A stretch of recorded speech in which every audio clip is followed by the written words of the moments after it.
Welcome to the first Bare Marriage podcast of 2024. I'm Sheila Ray Gregor from baremarriage.com, where we like to talk about healthy, evidence-based biblical advice for your sex life and your marriage. And I am joined by my co-host and daughter, Rebecca Lindenbach. Hello, hello.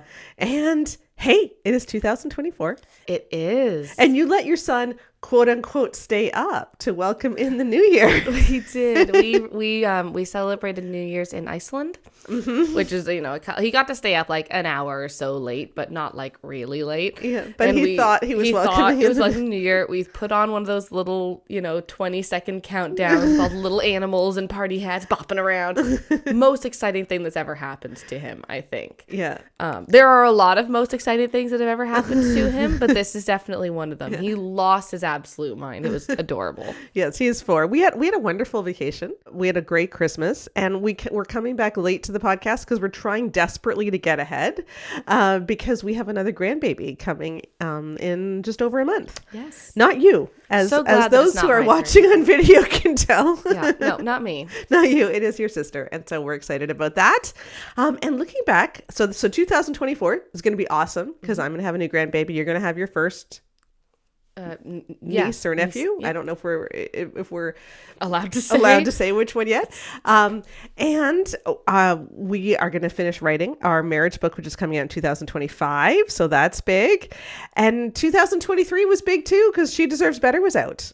Mm-hmm. And so that's a lot to celebrate that year, 2023, year of She Deserves Better. Yeah. And if you have not read that book yet, please do. It is wonderful. And it is based on our survey of 7,000 women. And we just closed our survey for our marriage book. And so speaking of that, can I just say thank you to 2 big groups of people? So before we get started today, thank you to everyone who took our marriage survey. It's because of you that we're able to write these books. And we know that it took a lot of time. Thank you especially to the couples who did it together. It meant a lot to us, and it's going to let us do what we need to do. So thank you for that. And we want to thank you for the people who are funding what we're doing. And we actually met our fundraising goal. Did. Yeah, so we started fundraising at the end of November. We're a new initiative of the Bosco Foundation. They've chosen us as one of their new initiatives to help support getting our information and research out there.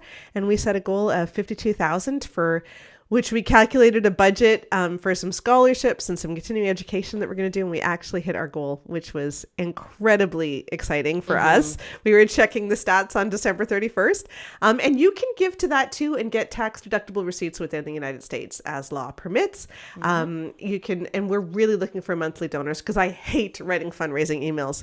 I hate it with a passion. And so if we get monthly donors, then I won't have to do that as often. So, yes. And of course you can join our Patreon.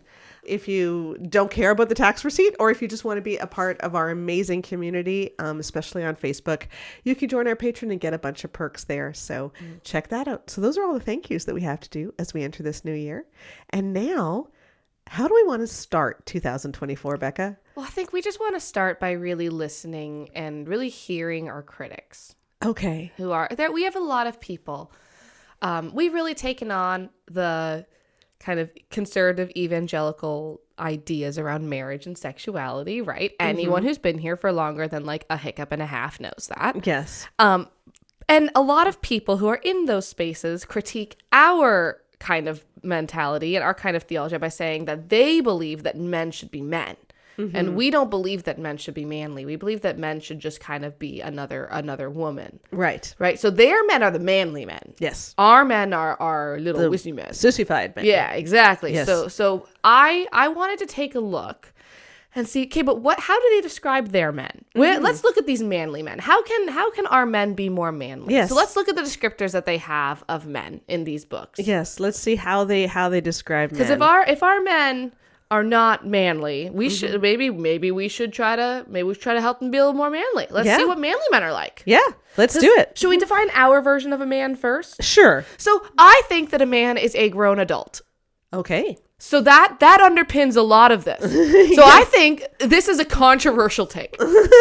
Men are grown-ups. Yeah. Okay, so that means they can be expected to do grown-up things. Okay. And be grown-ups.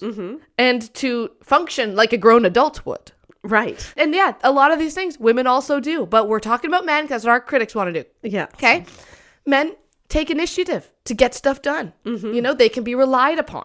Yeah. You know, they're able to function without having a hissy fit every 5 seconds if you do something wrong.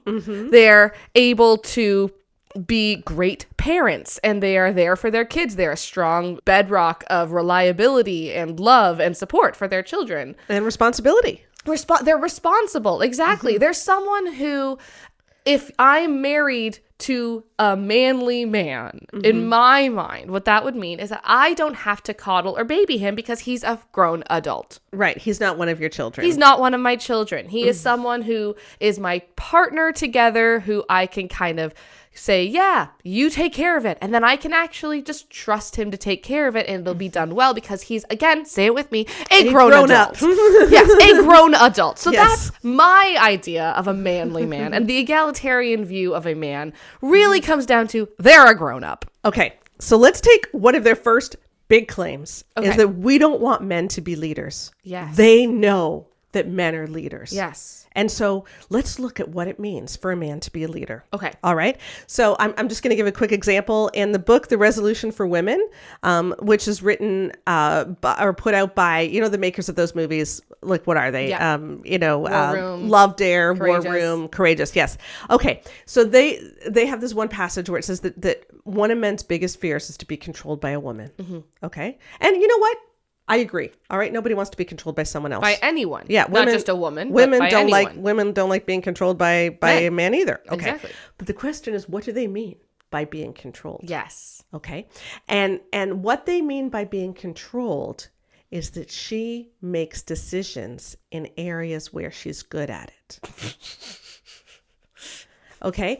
Because as the man, he needs to be making the decisions. And so if she starts to make the decisions, then I'll even read you what it says. Okay, so if she starts making decisions, he will eventually shut down completely, relegating his role of leadership to you, since you seem to be doing such a good job at it anyway. Oh my gosh. So if you're just gonna be in charge, then I'm just gonna do nothing. I'm just gonna do nothing because you want to do it anyway. Yeah. So who does that sound like? Sound like a grown man? Does it sound like a grown man to you? Does it sound like a mama man? Or does it sound like, hi, I'm 13. Yeah.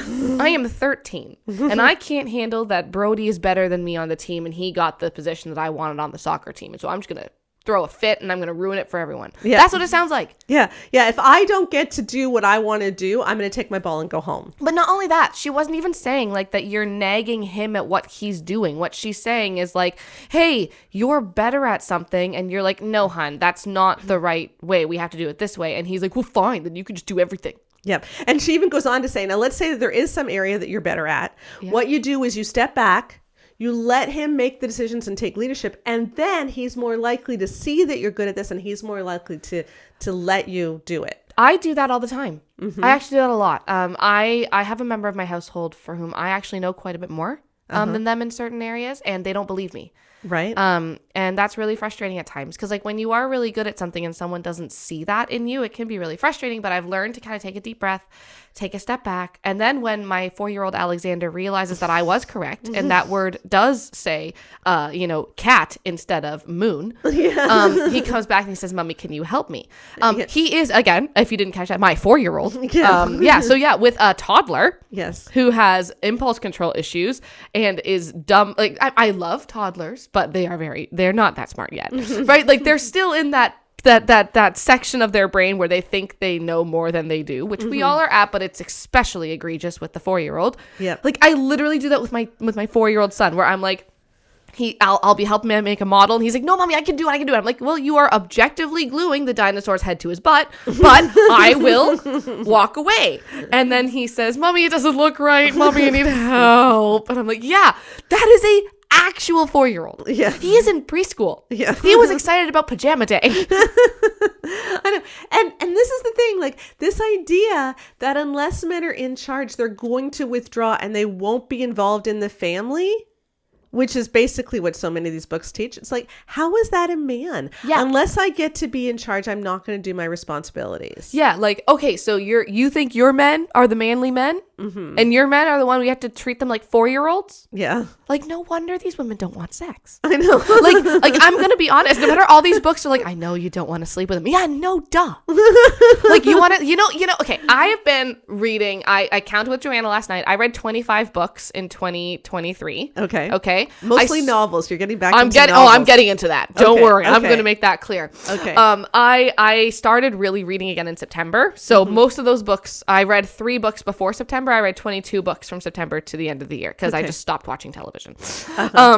And a lot of that is fantasy fiction. Like, right, we're reading a lot of books, a lot of like, you know, all the dragons and all that kind of stuff. It's very, very fun. But as a result, we're also reading a lot of like really like romance books. And you know what none of these men are like? You know what none of these men in these books would do? Like literally all of these books that are written to be like, hey, women, here's a great storyline and some romance that's going to make you kick your feet while you're reading your book on your bed, giggling, right? Yeah. None of them are like, well, like if you're good at something, that's like hard for my self-esteem. So like I need you to look up at me with gazing doe eyes and just think I'm the best ever, even when I'm totally biffing it. And I need you to stop having thoughts and instead cater to my feelings. No, these are men. Yeah. These are men where like, it's like, yo, like, I don't know, get your armor on, we're going into battle. Like, let's go together. Let's get this done. Yeah. Like, they're good at what they do and they don't care that she's also good at what they do. Faramir and Éowyn. Yeah.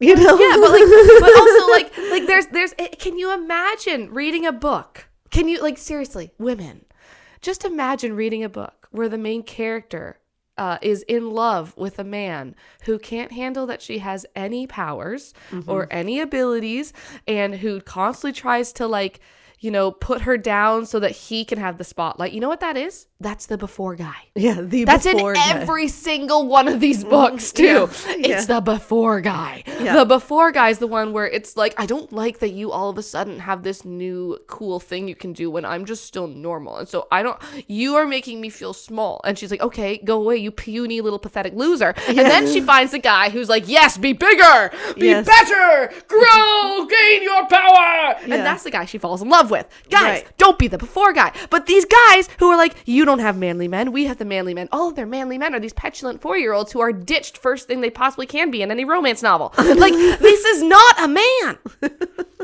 This is not a man. Like, they're like, you need to let your man be a man. And by man, they mean literally have the emotional intelligence that my kindergartner is learning how to grow out of right now.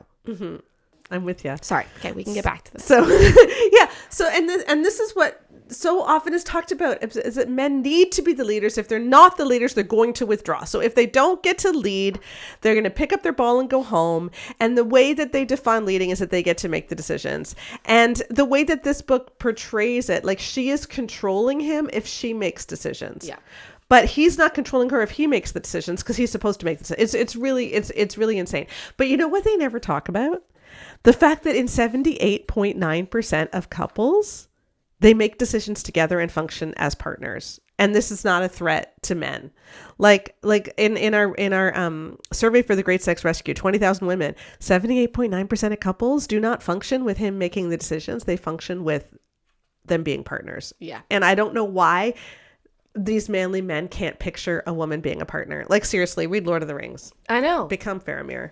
And I do have one other comment too, about this idea that if you step back in your areas of competence and he leads, then he'll see that you're more competent and then he will let you lead anyway. That's how ridiculous. Is this not My Big Fat Greek Wedding? Yes. How is this not the husband is the head, but the woman is the neck, and she can turn the head any way that she wants. And this is my other big pet peeve about so much advice to women, is it's just teaching us to be passive aggressive. Well, and who do you have to be passive aggressive with? Yeah. Emotionally immature children. Like, yeah, like you don't know. I'm not saying you should be passive aggressive as a parenting technique. I'm just saying the kinds of people who only respond to passive aggressiveness are emotionally intelligently struggling. I don't know where I was going to go with the phrasing of that, but you know what I mean, right? Yeah. They're not the most able to handle reality or just life. Yeah. And they're really toxic. But in the same books, the women who are saying, hey, he doesn't want to be controlled, you need to make him a leader, they're also saying he's just so insecure and he needs to feel like you think that he's amazing. Yeah, absolutely. Okay. So here's a quote from For Women Only. Got it. All right. Here, Shanti Feldon says, if a man isn't convinced that his wife thinks he's the greatest, he will tend to seek affirmation elsewhere. He may spend more hours at work where he feels alive and on top of his game, or he may spend too much time talking to the admiring female associate.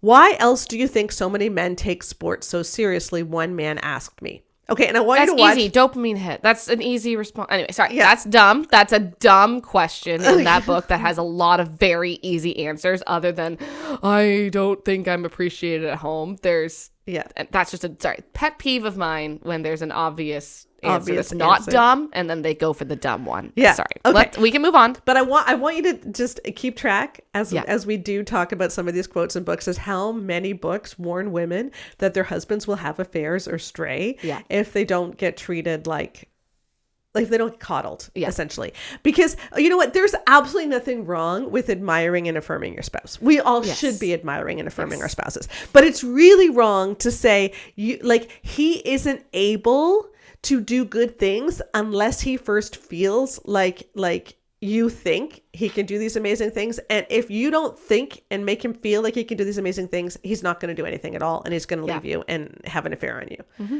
Because does that sound like a man? You're not responsible for healing his childhood wounds. You can be someone that God uses to do that, but you aren't responsible for, you're not his therapy. Marriage is not his therapy tool. Okay. Yeah. It can be used in that way. I think that I've grown a ton being married to your dad. Oh, and me too with Connor. Connor's a really good evening out force for me. Absolutely. But to say that unless you do these things that will heal all these wounds in him, he isn't going to be able to be a decent person. Yeah.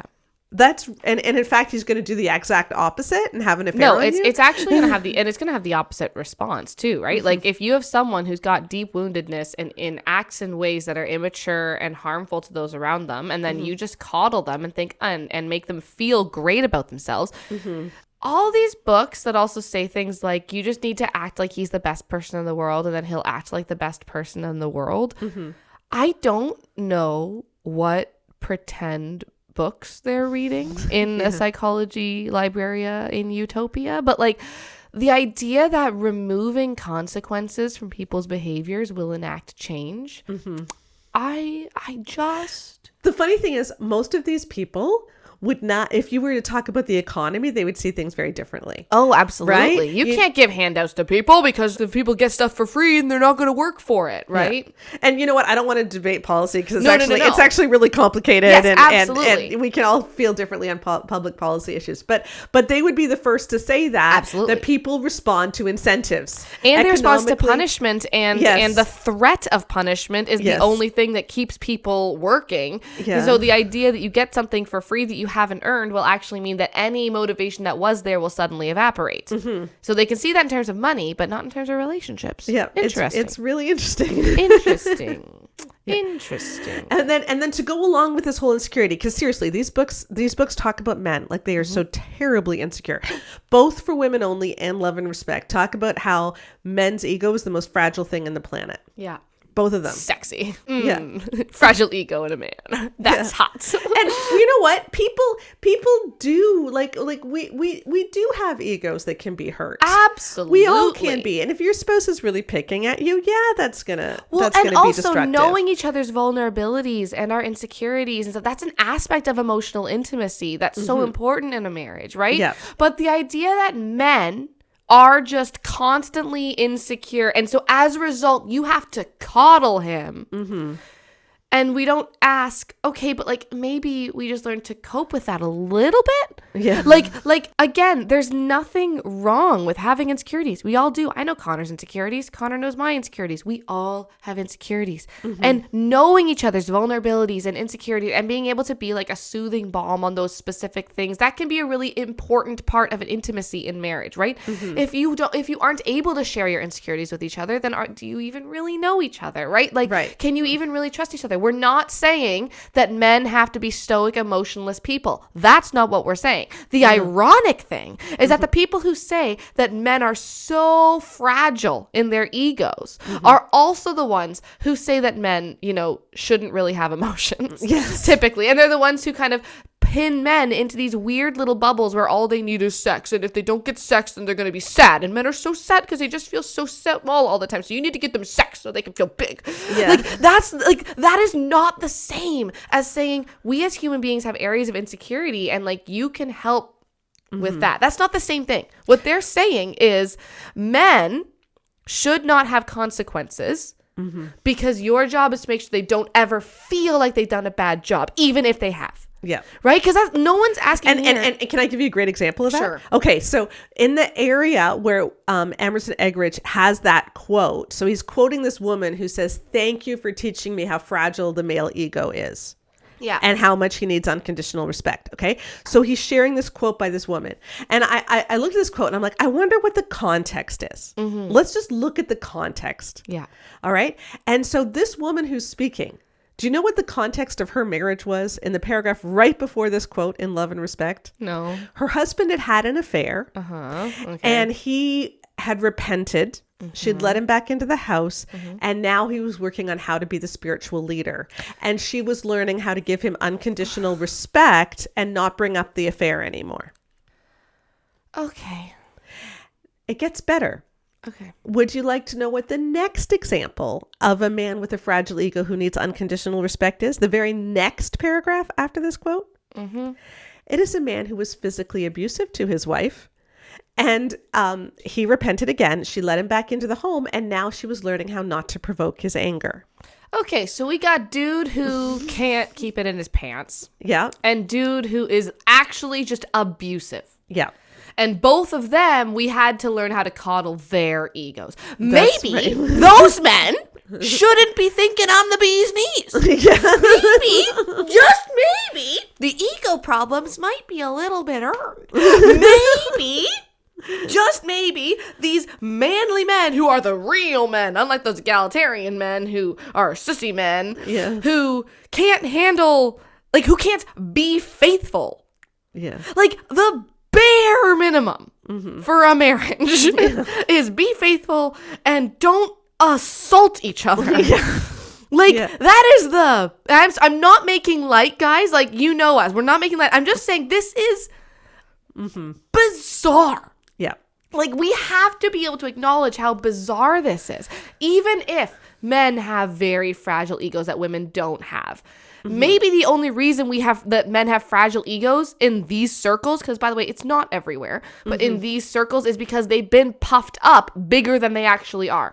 Yeah. Humility is the antidote into a puffed up ego. And humility doesn't mean I think I'm nothing. Humility just means I have an accurate self-assessment, right? Like a humble person who won a prize for robotics engineering can also say, yeah, no, I'm pretty good at robotics engineering, but they're not also going to be like, and so therefore you need to listen to me about everything or else I'm going to have an affair. Right. Like, you know what I mean? Like, this is, we need like a accurate self-assessment. And if you're in a community and a culture where men are just given stuff, simply because they're men, not because they've earned it.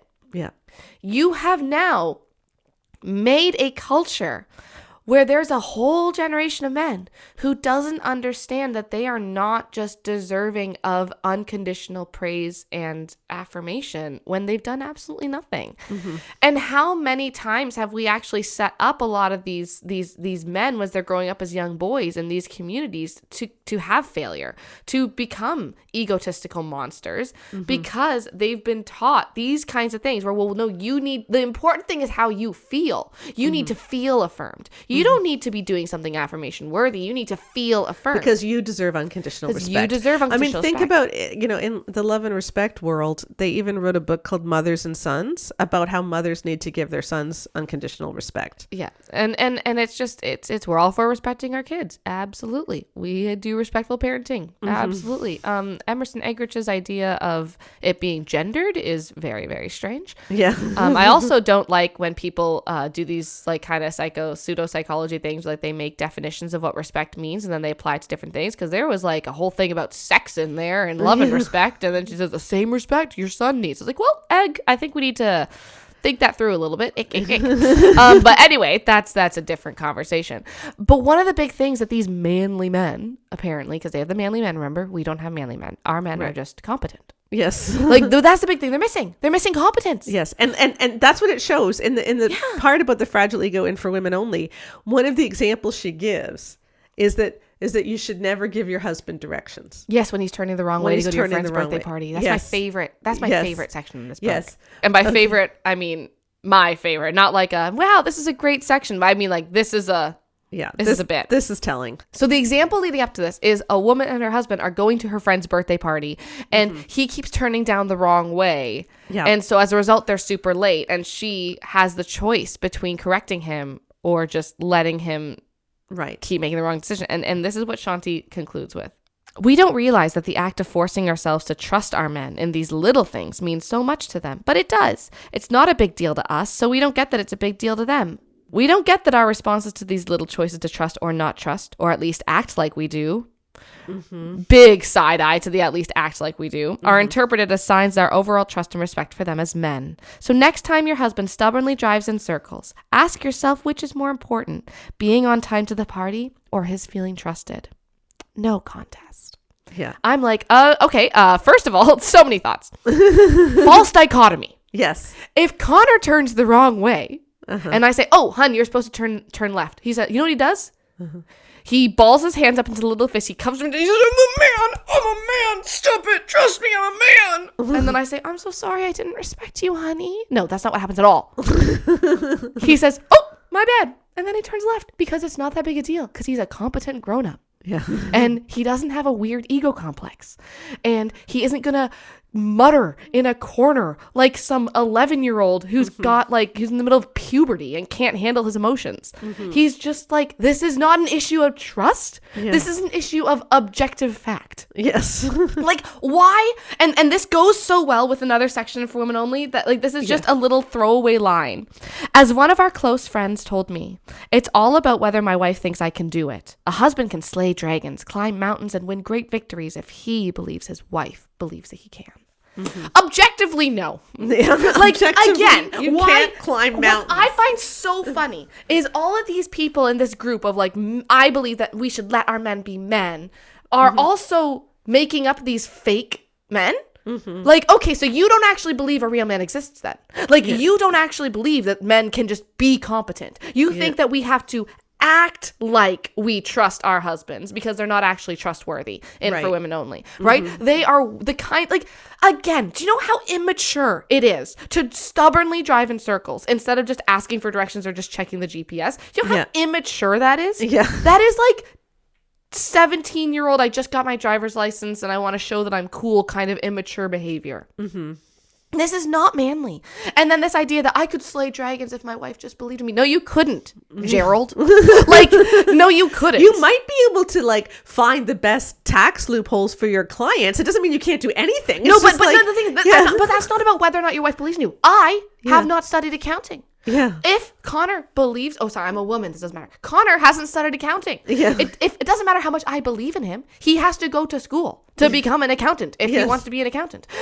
It doesn't matter how much I believe in him. He cannot climb Mount Everest without a lot of training and a lot of gear and a lot of help. And and if he didn't have, and there are so many people who have climbed Mount Everest and don't have women who believe in them and they just did it. You know what the issue is here though, is that what they are doing is they are replacing competence with their wife acting like they're competent. And then if he isn't competent, they can blame her. Absolutely. So it gets men off the hook for having to do the work of becoming competent. No, they're living in a dreamland. Yeah. Yeah. I find this really funny about this example about the directions because we actually had this conversation in our patron group about this exact thing. And they said, isn't it interesting how when Shanti gives these stories, it's always about something that doesn't matter. Yes. Right? What if he was driving in circles and they were supposed to be picking up their kid in the school parking lot after coming back from a trip, right? Yeah, and or your aging mother-in-law is waiting at the airport and there's not good seating and she's in pain. Or you're supposed to take someone to a doctor's appointment. Yeah, okay, it's easy to say when it's a party, but that's not usually what it is. And the fact that she uses these examples is just so typical because she's not talking about our actual experience and she's just making women feel guilty for just wanting men to be men and to be able to handle, hey, we actually do need to get there on time and this is how we get there. That's what I find so funny is all of these let men be men people are not letting men be men. It's I am someone who, as a straight woman, I very much being married to a man. And a lot of what makes my marriage so good is that Connor is genuinely a very competent human being.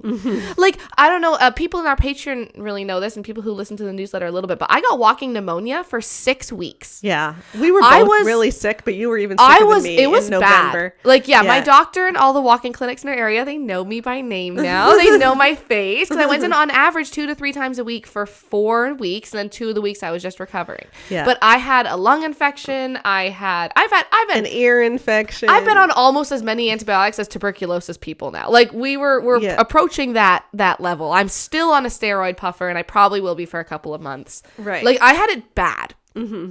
And you know what happened? The world didn't fall apart. Because Connor knows how to handle a house and kids.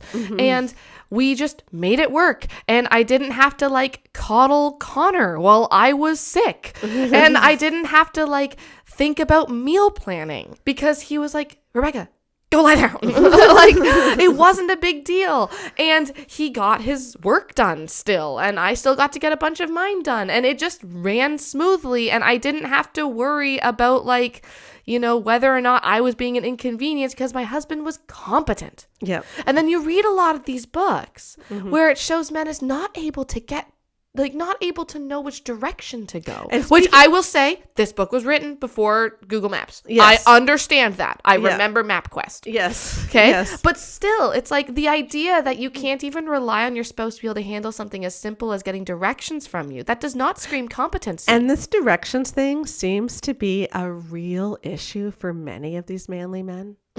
Like, let's not forget John Piper in Directions. Oh, yes, John Piper is great. Okay.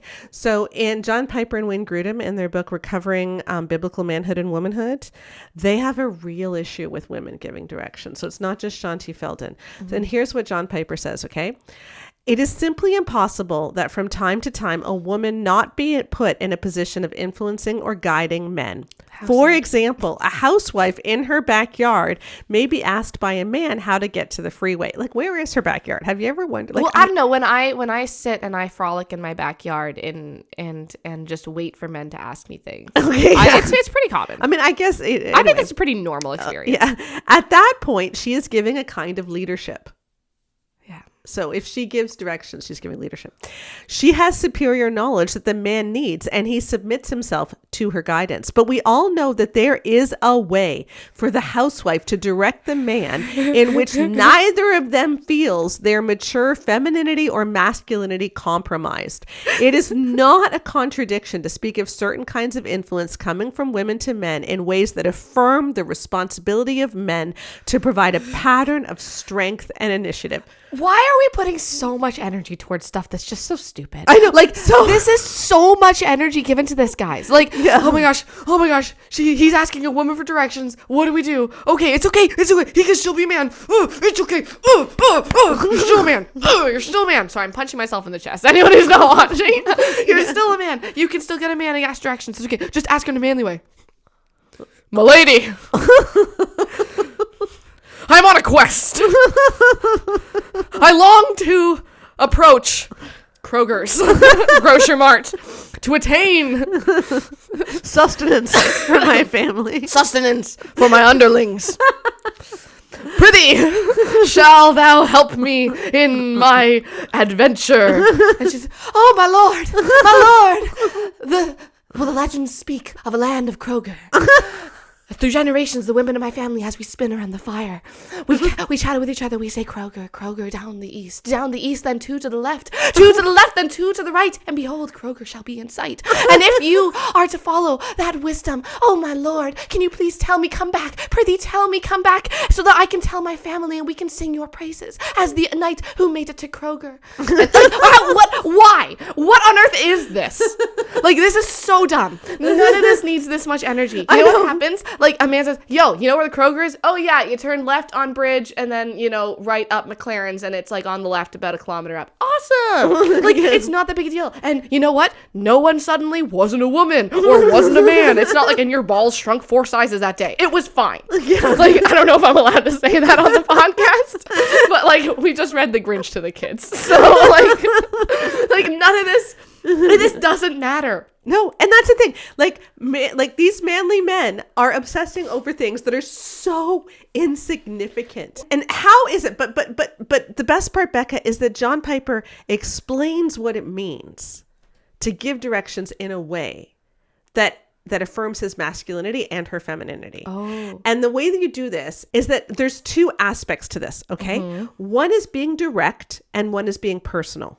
And what a woman can never do is be both direct and personal at the same time. Oh. But she can be direct and impersonal, or she can be indirect and personal. You just can't be both at the same time to a man, or else. So, and he gives the example when he's talking about different professions.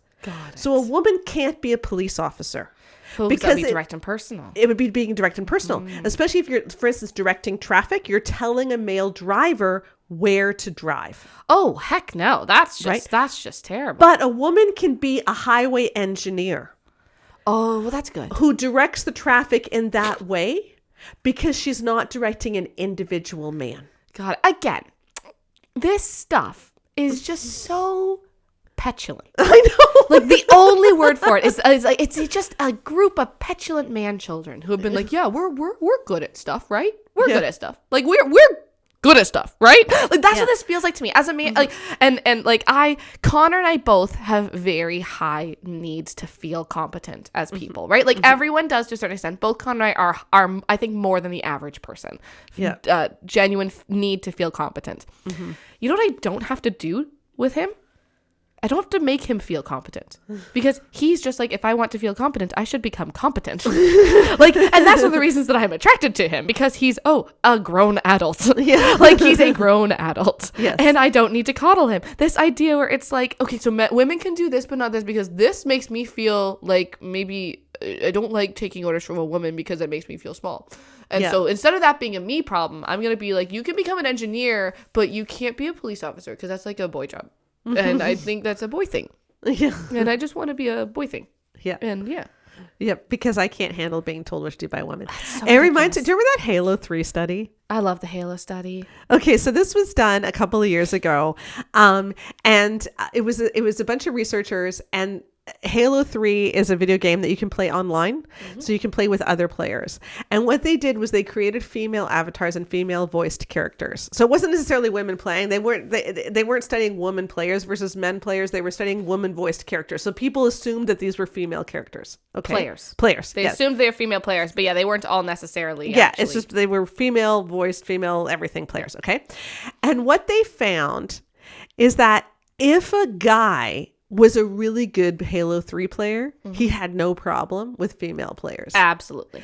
But if a guy was a bad Halo 3 player and wasn't very skilled, he had a huge problem with female Halo 3 players, especially if they were better than he was. Yes. So the good players didn't care. Yep. It was only the ones who were subpar that cared. And it really makes you wonder when these guys are going off about how women just can't be bosses. Women can't, because that's another thing. John Piper doesn't think that a woman can be a boss. No, of course he doesn't. And I think if a woman is a boss, it's very important that her male underlings open the door for her and hold the chair out for her just to assert some sort of dominance. That's so creepy. Well, I mean, I just can't see how that wouldn't get you reported. And if you kept doing that in major ways.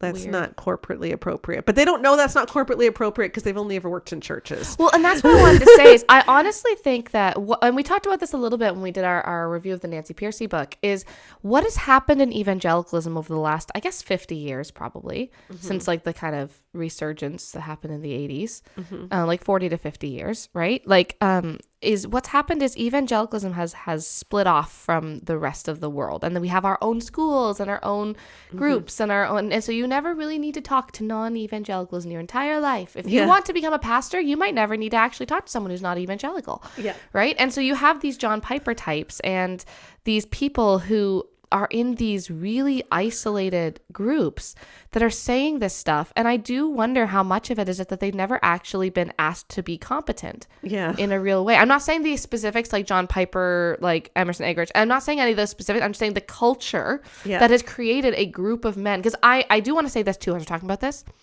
I'm not actually sure how much like these books are all the author's personal experience, right? Because we know, because we've been in the publishing industry for a while now, people are pressured to write books because the market needs them. Yeah. Right? That happens a lot. I mean, I think that's why our book has a little bit more edge because our books, yes, our books like have a little bit more edge because we use research. And so it's quite clear that it's not all our personal experience because we can't experience everything. So we use research to fill in the gaps. But what's happening instead is I think these people are saying, oh, so all these men are feeling like their wives don't respect them and don't listen to them. And their wives are usurping, yes.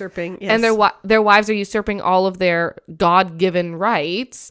And so they write these books for all these super incompetent men. And so all I'm saying is I'm not saying this is necessarily the truth for the authors. But what happens when you create a whole culture where the Bible schools are really easy to get into and they don't have rigorous academic requirements, and then you can't really get the same kinds of jobs, and maybe you just are a little bit less competent, but now the evangelical world has made all this money off of it, and these schools make them a lot of money, and these groups make them a lot of money, and so what do they can't suddenly make them harder to get into. They can't suddenly actually hold themselves to the same standards as a secular world because they're going to lose their cash cow. So what they do instead, well, we just convince people that men are just not competent, so we all have to act like they are. This is just how men are. Whereas in the real world, there are competent people who have been held to very rigorous standards, who are used to working with people because they're the best in the field, not because they're, a nice guy who I knew from youth group and got the job that way. Yeah. Right? Like this is a fundamentally different culture in a lot of ways. And I do think that that's where we're seeing a lot of the disconnect. And again, I'm not saying that for the individual authors necessarily. A lot of these people went to secular schools, but they're writing for a culture that has profited off of actually making people incompetent by removing all standards of behavior, by removing responsibility, by removing accountability, and instead putting like this weird facade of masculinity in its place. Yeah, it is really weird. Okay, so we've talked about how men need to be coddled and they need to be told that they're competent even if they're not. The next thing that women need to understand as we are reading these books about manly men is that you cannot expect a man to live up to his responsibilities. So a manly man is not one who is expected to live up to his responsibilities. In fact, a manly man is one who is primarily concerned about himself. Yes. That is what we hear over and over again. And I want to read this to you from the book, His Needs, Her Needs.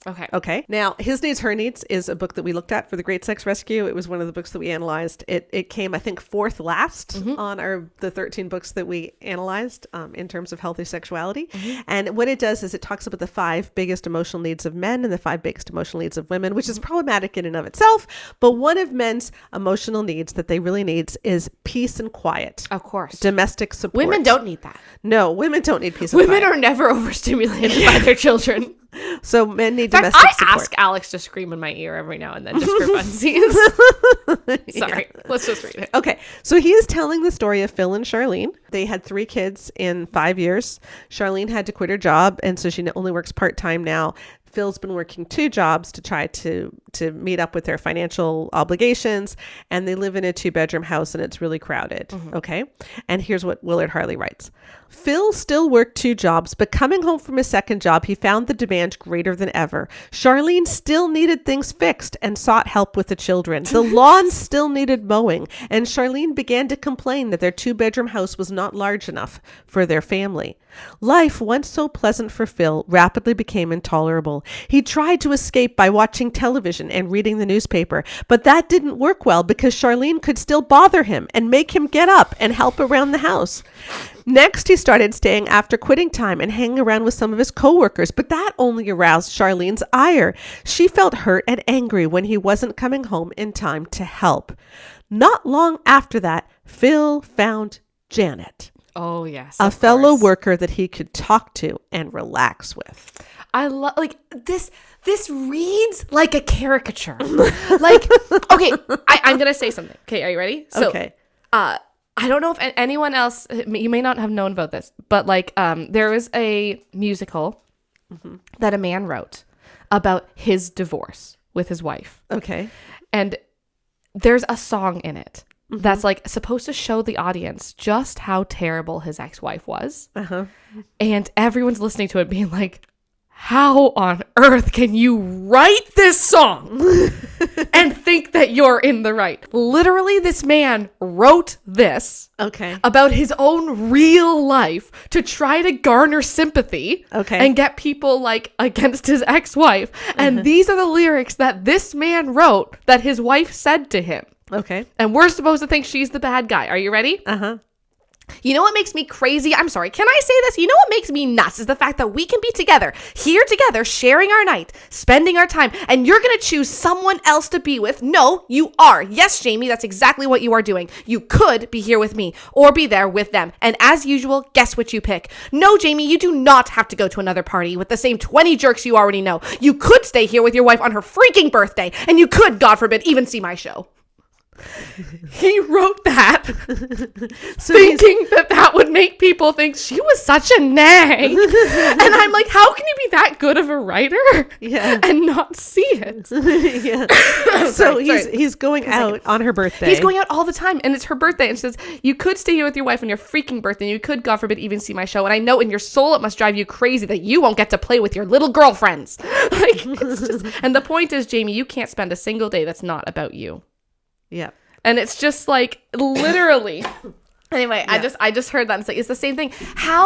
But we have to ask a question, like, how can these guys not see how ridiculous they are? Yeah. Like, this is ridiculous. Like, my wife has 3 kids and they're so loud, and I try to come home and all I want to do is I want to watch my television, but then she keeps on bothering me. And then I have to mow the lawn, and my wife is just so mean. Yeah. Like, this sounds like a child, guys. Yeah. Like, you had 3 kids. You know what? You had some say in that. Yeah. Like, and you know what? Yeah, life is stressful when you have 3 kids under 5 and you don't make a ton of money and you have a small house and it's overwhelming. It absolutely is. But like, for pity's sake, take a step back. Be self-aware. Yeah, but this is the thing. In their universe, there's sympathy for Phil because remember, this is in a chapter on how men need domestic support, and domestic support is defined as peace and quiet. So don't put any demands on him and make the kids quiet. And here's how this whole situation with Phil and Charlene got resolved. Okay.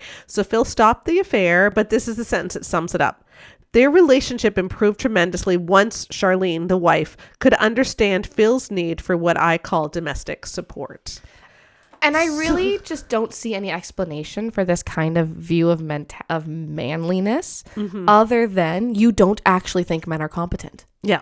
Like, you don't actually think men are capable of doing anything. Yeah. And I just find it so ironic. And I do want to say this too. Like, what I don't understand is the majority of men who believe in complementarian theology do not expect themselves to be incompetent. Yeah. This is not even a complementarian versus egalitarian thing. It's just that all the comp resources paint men as these petulant man children who are really kind of icky and not really manly. And so even though I would say that like most of the people who are in these circles would not agree that they shouldn't be able to take instructions from a woman. Yeah, I know. And yet that's what all the teaching says. It's like, guys, this is ridiculous. And most people would think, hey, a man is supposed to look after his kids. Okay, here's another example of the same thing, okay? Okay. So this is Gary Thomas, A Lifelong Love, and he says this. The next power shift often occurs when the husband realizes he has lost his wife to the kids or her career or her aging parents who need extra care, or even at times the family pet. Once this happens, he is likely to try meeting his ego needs through another avenue. One thing I've learned about men, if we don't think we can win, we usually won't even compete. We just turn our focus elsewhere. Oh my gosh. This is clearly an immature response. But if we can't find respect at home, we'll search for it outside the home. It might be at work, on a video game, at the golf course, or in a deer blind. But we'll stray however far we must in order to get some semblance of respect somewhere. I love how he admits that it's an insecure and immature response. And then he's not like, and so men, if you see yourself doing this, maybe watch yourself. Then let me just read the next part, okay? This becomes a relational cancer when the other spouse responds in kind. Okay, it's clear he's checked out. That reinforces my decision to focus on the kids because he's not. He just sits there playing his video games and someone has to be the adult. Yes, someone has to be the freaking adult. and Gary's saying this is bad, that she is a now let's look at the examples he gives, okay? So she's focusing on aging parents who need help, and he says, therefore, the husband doesn't feel respected.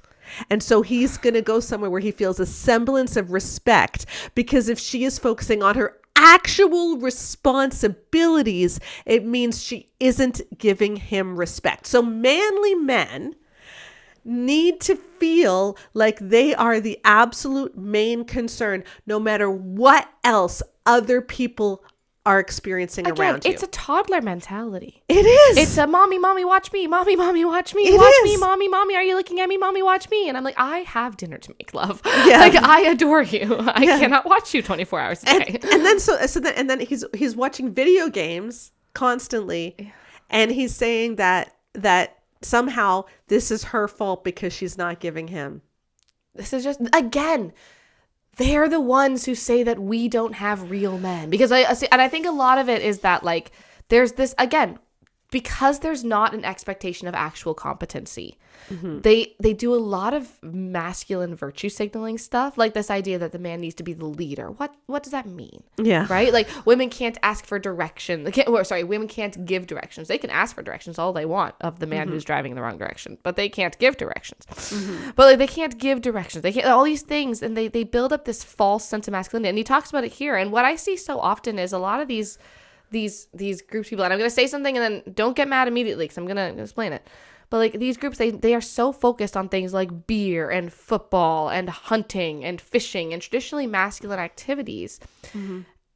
And they talk about being masculine all the time, but they forget to actually be men. Because you know what, guys, there are also, you can hunt and fish and love football and beer and also be a competent grown-up around the house. And those are the guys who are like, we have to talk about the difference between Jonathan Owens and Travis Kelce. This is a perfect example. Okay. So you may not have heard this. You're going to love this. Okay. So everyone and their sister now knows Taylor Swift and Travis Kelce are dating. And Travis Kelce has been amazing at like building up Taylor and just being like, yep, she's astounding. I pulled Taylor Swift. This is amazing. Way to her. She's like a national, like international pop star. Because one of the problems that Taylor Swift has had in the past is that guys she dates someone and then they get intimidated by her because she makes more money. Yeah. Or vice or whatever. Yeah. So it's like, but he's like letting her shine. It's great. Everyone is like, yay, good for them. Whatever. Recently, do you know who Jonathan Owens is? No. Do you know who Simone Biles is? Yes. An Olympic gymnast, and she's a role model, and she's been outspoken about abuse, and she's wonderful. Yes. So Jonathan Owens is Simone Biles' husband. Okay. Right? No one really knows who he is, okay? Even among the NFL, he's mostly known as Simone Biles' husband. Oh, so he's in the NFL? Yes. Like he's a football player? He's a football player. Yes. Okay. So he went on a podcast, and he made a joke that he didn't know who Simone Biles was when they started dating, and that she pulled him. He didn't get her. Like, he's the catch in their relationship. And everyone's like, excuse me, sir. Excuse me, sir. Yeah. You are nationally known as Simone Biles' husband. Your legal name is now Simone Biles' husband. Right. Like, you are not the catch here, right? So anyway, so this is this difference where, but you know what? There's also a level where Travis Kelce is one of the best in his job, and Jonathan Owens is a pretty good NFL player, but he's not the best, right? Yeah. There's a level of this, but there's an ego difference there, where it's like, there's our two men who are both dating the greatest of all time in their industry, right? Simone Biles is, we love Simone Biles. Yeah, we do love Simone Biles. And we love Taylor Swift. We love Taylor Swift. And so, as I give a knowing look, we love Taylor Swift, guys. Okay, here we go. No, but like these are two men who are dating greatest of all time women in their respective industries, and one of them has a fragile ego and one of them does not. Yeah. And it's just been really funny to see the difference there, and this is exactly what they're talking about. This idea that like, you have to make sure you don't outshine him because he can't handle it. Then find a man who can. Yeah. Like, why on earth are we expecting this? Why aren't we expecting more? Why aren't we expecting men to be able to just handle that? Sometimes you marry someone who's good at something, and that should be something to celebrate. Well, I mean, reading these books, I'm like, why would anyone get married? Oh, exactly. Because what are these books telling us? Men can't handle you asking for directions. Men are not going to be there to look after your kids. Men are going to pout and whine if you have a mother with Alzheimer's who needs you to care for her. And they might even get into video games or have an affair, because Gary talks about an affair right after that. Men are going to need you to coddle them and make them think they're in charge even when they're not, because you're better at something than they are. And you just have to coddle them so that they let you shine and they let you do what you actually need to do. But you can't just start, because then they'll pout. And it's like, oh my gosh, why would you even want to get married? Exactly. I don't want to marry a man like that. No, but they're not men. No. Like, and that's exactly it. It's like we have to stop doing these facades of masculinity and to ask about what actually makes a man. Because you know what? Yeah, hunting and fishing and liking video games doesn't make you a man. Being a grown-up person who is competent and reliable makes you a grown-up man. That's the thing. And you might like fishing and hunting. You also might like reading. You might like cooking. It doesn't matter. But these cultural movements, like the evangelical cultural movement, they're so focused on these like superficial things, these superficial aspects of masculinity. Like Shanti Feldon literally says, at least act like you trust him, even if you can't really trust him. It's all superficial. It's all pretend. It's like these boys are playing dress up their whole lives. They're playing dress up as men. They're not actually being men. So anyway, we wanted to make 2024 on bare marriage the year where we take back the slogan, let men be men. Yes, because we want men to be men, okay? We believe that men are men. We believe men can be competent. We believe men can be dads. We believe men can be emotionally healthy. We believe that men do not need to fear that their wives are going to outshine them. We believe that men can celebrate their wives when their wives are great at something. It's just like, if you want to be respected and you want to be trusted and you want to be relied upon, then be respectable, be trustworthy, be dependable, be reliable. Like, that's the thing, is it's like there's this bizarre rift that's happened between reality and whatever the frig is happening over here. Like, it's not reality. Yeah. It's like you're supposed to pretend everything, and the same Christ that tells us let your yes be yes and your no no doesn't then say, but also women, make sure you lie every single time you talk to your husband, which is pretty much what these books seem like they're saying. Yeah. You know, and we do need to say too, like, a lot of these advice happens for a reason, right? Like, of course, there are people who are really, they nitpick and pick at insecurities, and everything is a power struggle. Absolutely. Like, I get that. And you know what? As human beings, we all do kind of fall to the lowest standard that we are held to, right? And so it's not that women are better than men. It's not that women are more holy than men or more responsible than men or more mature than men. It's just that we've had less room that we're allowed to fall. Like, there's more consequences on women if we don't grow in those areas. And if men had those consequences, they would as well. Right. And that's actually what John Gottman says. Yeah. And I think your dad and I talked about this in one of the podcasts in November, about how John Gottman says that the next big thing that's going to happen is men are going to get more emotionally healthy. Yeah. But we're going to see that because women already are because of how we're socialized, and we don't have a choice. Yeah. Well, women are not necessarily emotionally healthy as much as we are more emotionally healthy. Yeah. And that's what he says. We're more emotionally healthy. Like, studies have kind of, the stuff that I've seen is each gender gets a failing grade. It's just how much are you failing by? Yeah. Right? I think there was one I read that said only 10% of people are actually self-aware. Yeah.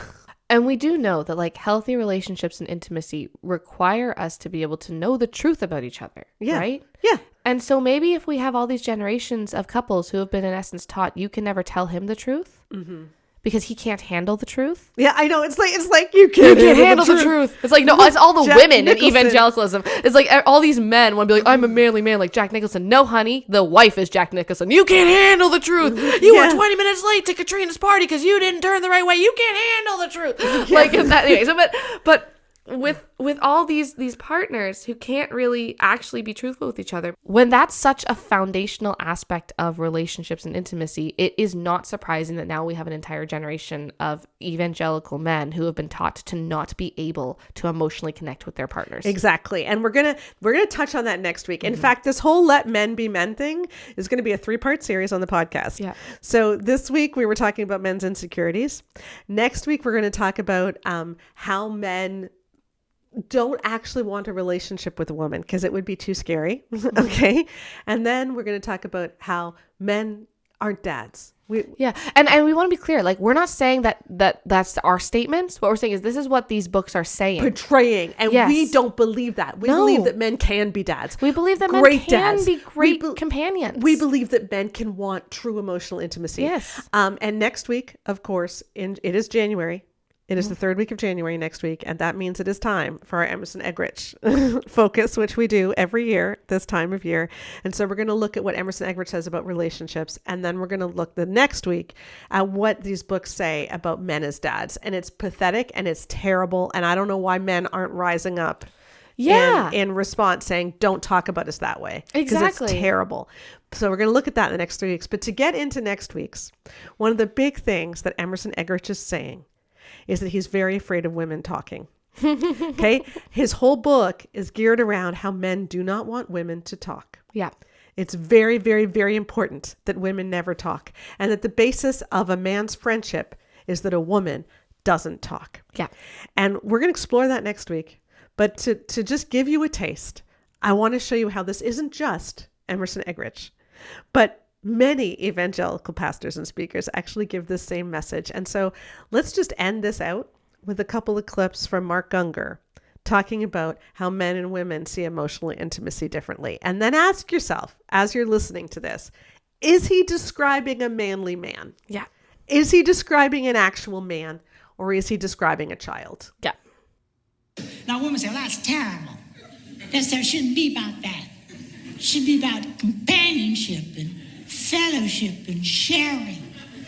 Girls, if your husband was interested in companionship, fellowship, and sharing, he'd have gotten a golden retriever.